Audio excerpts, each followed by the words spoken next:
aka na-achị Anambra steeti bụ Ọkammụta Chukwuma Soludo akpọkugo ndị ndu ala anyị bụ Nigeria ka ha na-arụkọ ọrụ ọnụ iji wee mepee ala anyị a wee hụ na enwere nnọọ nnukwute ohere nakwa gburugburu ebe ndị dibịa bekee nakwazi ndị ọkachamara ndị ọzọ dịgasị iche iche ga-anọ ma na-eme nke ọma iji wee nye aka n'ụdị pụrụ iche belata etu ụdịrị ndị dị etu asịsị nnọọ wee na-akụ ụkọ n'ime ala anyị a ebe ha na-agbalagasị na mba dị iche iche. Aka na-achị steeti a bụ onye kpọrọ oku a site n'ọnụ osote ya bụ Dr. Onyekachukwu Ibezim na ụlọọgwụ mahadum Chukwuemeka Odumegwu Bamakụ Ọka n'oge achịkọbara mmemme nnabata wee nye ndị ọrụ ahụike mmadụ 70 ndị nke gụsịrị akwụkwọ na ya bụ ụlọ mmụta ahụike nke ya bụ mahadum. Ka Emmanuel Okonkwo kọtọpụrụ gị akụkọ a. Aka na-achị steeti a bụ Ọkammụta Chukwuma Soludo onye kwupụtara na ọchịchị ya na-agbanyesi ike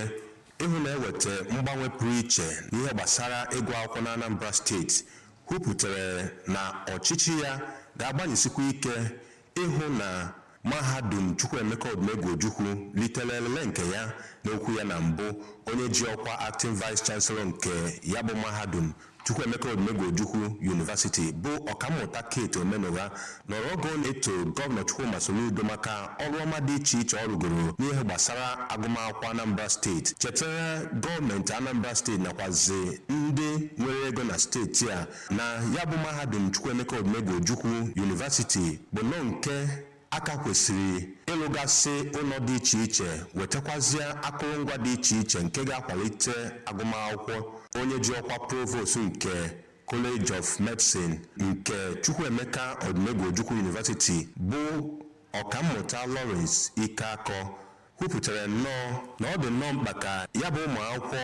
gụchara akwụkwọ ịbụ ndị dọkịta bekee ọhụrụ ga-abụ nnọọ ndị ga-agbanyesi ike ịtụrụ ụtụ nke ha n'iwugolite ihe gbasara ọgwụgwọ nakwazi inye ahụike na Nigeria. Emmanuel Okonkwo.